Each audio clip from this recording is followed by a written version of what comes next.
যোদ্ধা the ফাইটাৰৰ treasure মুকলি প্ৰাগজ্যোতিক films নামৰ ইউটিউব চেনেলত প্ৰথমবাৰৰ বাবে যোদ্ধা the fighter web series treasure মুকলি কৰা হয়।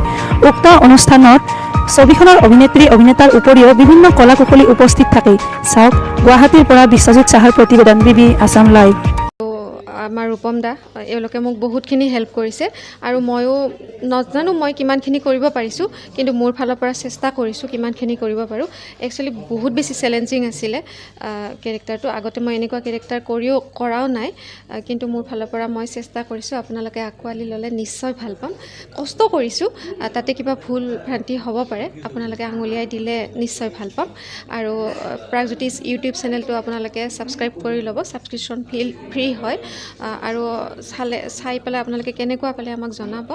আৰু নিশ্চয় মোৰ এনেকুৱা লাগিছে যে বেয়া পাব নালাগে, ভালেই পাব লাগে। আমাৰ কষ্টখিনি আপোনালোকে দেখিব ইউটিউব চেনেলটোৰ জৰিয়তে আমাৰ কষ্টখিনি আপোনালোকে নিশ্চয় দেখিব আৰু চাই ভাল পাব বুলি মই আশা কৰিছোঁ। ইমান চৌধুৰী তো যোদ্ধা দ্য ফাইটাৰ পৰা এখন ৱেব ছিৰিজ আপোনাৰ মাজত আহি আছে তো প্ৰাগজ্যোতিষ ফিল্ম ইউটিউব চেনেলত, আৰু আপোনালোকে ছাবস্ক্ৰাইব কৰি দিব দেই তাতে। আৰু মই এটা এক্টিং কৰিছোঁ, এনেকুৱা এক্টিং কৰিছোঁ যে এজনী পুলিচ অফিচাৰৰ ছোৱালী হৈ পেলাই অনুভৱটো মই এতিয়া কৰিব পাৰিলোঁ। সেইটোৱে, থেংক ইউ। গম পাইছে আজি আমি সকলো কিয় লগ হৈছোঁ।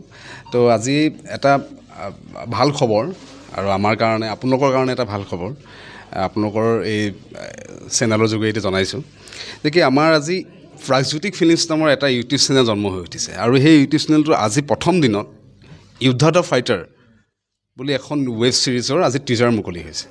তো আজিৰ পৰা আমাৰ সেই চেনেলটোত প্ৰাগজ্যোতিক ফিল্মছত ইউটিউব চেনেলটোত আমাৰ টিজাৰটো উপলব্ধ হ'ব। আমি খুব সোনকালেই ফাৰ্ষ্ট এপিছ'ডটো এৰিম। 5টা এপিছ'ডৰ এখন ৱেব ছিৰিজ।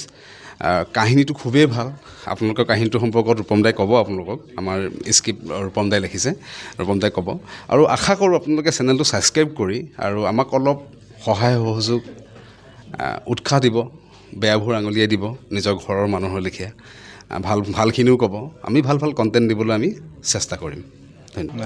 যোদ্ধা দ্য ফাইটাৰ এইটো এখন ৱেব ছিৰিজ যিখনৰ কাৰণে আমি যথেষ্ট কষ্ট কৰিছোঁ। সকলো টীমে, পৰিচালক, অভিনয় শিল্পীসকল, প্ৰযোজক, সকলোৱে, কলা কুশলী সকলোৱে যথেষ্ট কষ্ট কৰিছোঁ এই ৱেব ছিৰিজখনৰ কাৰণে। আমাৰ আশা ৰাখিছোঁ এইখন যাতে দৰ্শকে আঁকোৱালি লয়। যোদ্ধা দ্য ফাইটাৰ এই কাহিনীভাগ আগবাঢ়িছে এগৰাকী মহিলা আৰক্ষী বিষয়াৰ তেখেতৰ ঘৰৰ প্ৰতি দায়বদ্ধতা আৰু তেখেতৰ ডিউটিৰ প্ৰতি যিটো ৰেছপনচিবিলিটি, এই দুয়োটাৰ মাজত যিটো ক্লেছ, তেওঁ একেলগে দুয়োটা পৰিয়াল আৰু নিজৰ ডিউটি দুয়োটা একেলগে আগবঢ়াই লৈ যাওঁতে ক'ত কেনেকুৱা ধৰণৰ তেওঁ সমস্যাৰ সন্মুখীন হৈছে, সেই সমস্যাবোৰ তেখেতে কেনেকৈ অভাৰটেক কৰিছে আৰু তাৰ ফলত তেওঁৰ কেনেকুৱা ধৰণৰ মানসিক পৰিস্থিতিৰ তেওঁৰ মুখামুখি হৈছে, সেই বস্তুখিনিক লৈ আমি এই ৱেব ছিৰিজখন আগবাঢ়িছে। তাৰ সমান্তৰালকৈ এটা হত্যাকাণ্ড, এই হত্যাকাণ্ডৰ ইনভেষ্টিগেশ্যন কৰিবলৈ যাওঁতে তেওঁ সেই হত্যাকাণ্ডটোৰ লগত জড়িত বহুতো দিশ তেওঁ উন্মোচন কৰে। এতিয়া এইখিনিয়ে ক'ব বিচাৰিছোঁ। বাকীখিনি আপোনালোকে এই ৱেব ছিৰিজখন যেতিয়া প্ৰাগজ্যোতিষ ফিল্ম ইউটিউব চেনেলটোত চাবলৈ পাব, তাত যদি চায় তেতিয়া বাকী সকলো গোটেই কথাখিনি আপোনালোকে গম পাই যাব। আপোনালোকক অনুৰোধ এইটোৱে, যিহেতু আমাৰ এই ইউটিউব চেনেলটো নতুন আৰু বহুত হেঁপাহেৰে, বহুত আশাৰে আমি ইউটিউব চেনেলটো আৰম্ভ কৰিছোঁ। আমি বিচাৰিছোঁ ৰাইজক নতুন সোৱাদ দিবলৈ।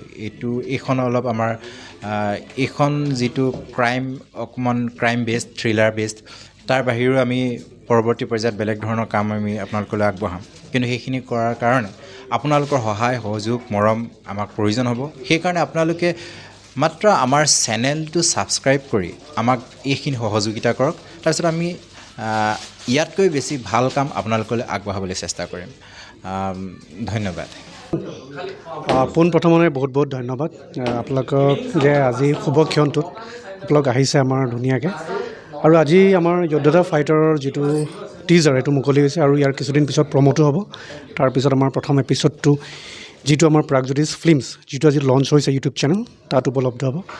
গতিকে আশা কৰিছোঁ আপোনালোকে ভাল পাব, কাৰণ আমি যিখিনি কাম কৰিছোঁ প্ৰায়খিনি চিনাকি মুখ আৰু সকলোৱে প্ৰফেশ্যনেল, গতিকে আমি প্ৰফেশ্যনেলি কামটো কৰিছোঁ। আৰু এইটো নকওঁ যে বহুত আমি কিবা এটা দিবলৈ গৈ আছোঁ, কিন্তু বৰ্তমান যিটো চলি আছে গতানুগতিক যি আমাৰ ৱেব ছিৰিজেই হওক বা শ্বৰ্ট ফিল্মেই হওক, তাতকৈ আমি অকণমান অলপ বেছি কিবা বেলেগ এটা দিব চেষ্টা কৰিছোঁ, যিটো আপোনালোকে চালে গম পাব।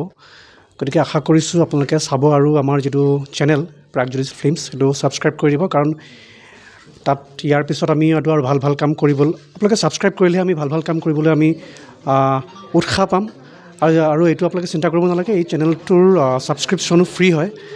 গতিকে আপোনালোকে ইয়াত ভাল ভাল কাহিনী, ভাল ভাল গান, ভাল ভাল মুভি চাবলৈ পাব। আৰু আমাৰ এখন আগুৱাই ল'ব বুলি আশা থাকিলে ধন্যবাদ। আমাৰ গোটেইখিনি প্ৰায়খিনি আমাৰ গুৱাহাটীতে হৈছে, বিভিন্ন ধুনীয়া ধুনীয়া লোকেশ্যনত। হয়, যোদ্ধা দ্য ফাইটাৰ খুব ধুনীয়া এখন ৱেব ছিৰিজ আহি আছে, আপোনালোকে গমেই পালে ইতিমধ্যে। আজি আমাৰ টিজাৰ ৰিলিজ হৈছে যোদ্ধা দ্য ফাইটাৰৰ। আপোনালোকে প্ৰাগজ্যোতিষ ফিল্ম চেনেলৰ জৰিয়তে আপোনালোকে চাব পাৰিব, সম্পূৰ্ণ ফ্ৰী হয়। আৰু যদি কিবা বেয়াও পায় আপোনালোকে আমাক জনাব পাৰে কমেণ্টৰ জৰিয়তে। যদি ভাল পাইছে সেইখিনিও আপোনালোকে আমাৰ কাৰণে উৎসাহ হ'ব, আৰু নেক্সট টাইম আমি আৰু ভাল ভাল কাম কৰিবলৈ উৎসাহ পাম। আপোনালোকে আমাক মৰম দিব বুলি আশা থাকিল।